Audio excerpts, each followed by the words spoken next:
নমস্কার, সবুজ গৃহকোণে আমার সকল গাছ বন্ধুদের স্বাগত।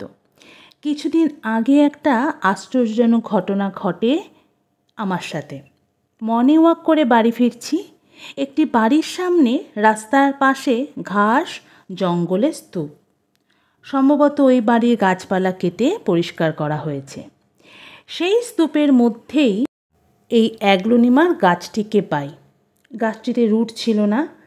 বাড়িতে এসে এই বোতলটার মধ্যে জল ভরে গাছটিকে রাখি। 3 দিন পর পর গাছের জল পাল্টেছি।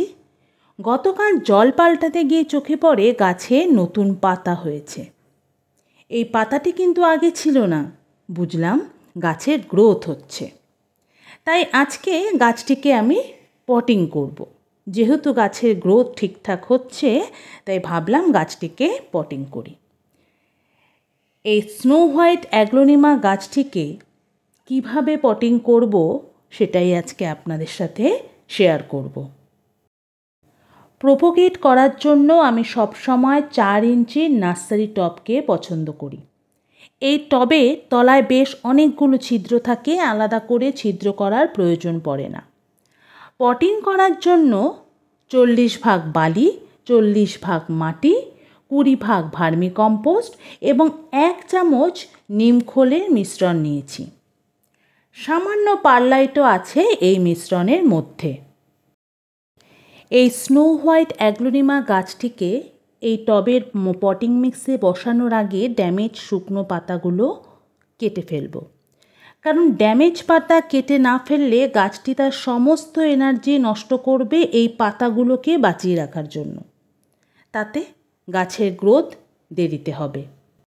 যতগুলো ড্যামেজ শুকনো পাতা ছিল সব পাতাগুলোকে কেটে ফেলেছি। এবার এই গাছটিকে এই পটিং মিক্সের মধ্যে বসিয়ে দেব।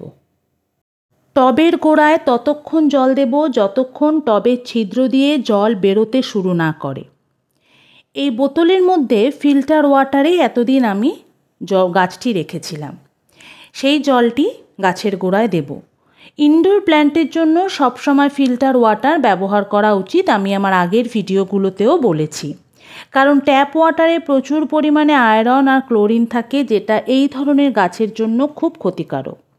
এই যে দেখা যাচ্ছে টবের ছিদ্র দিয়ে জলগুলো বেরিয়ে যাচ্ছে। টবের মধ্যে সঞ্চিত সমস্ত অতিরিক্ত জল কিন্তু ছিদ্র দিয়ে ভালোভাবে বেরিয়ে গেছে। তাহলে বোঝা যাচ্ছে গাছের এবং টবের ড্রেনেজ সিস্টেম ভালো আছে। এই গাছের গ্রোথ কীরকম হয় তার আপডেট অবশ্যই দেব পরবর্তী কোনো একটি ভিডিওতে। সবাই ভালো থাকবেন, চ্যানেলটি সাবস্ক্রাইব করতে ভুলবেন না। সকলকে অসংখ্য ধন্যবাদ এত সময় দিয়ে ভিডিওটি দেখার জন্য।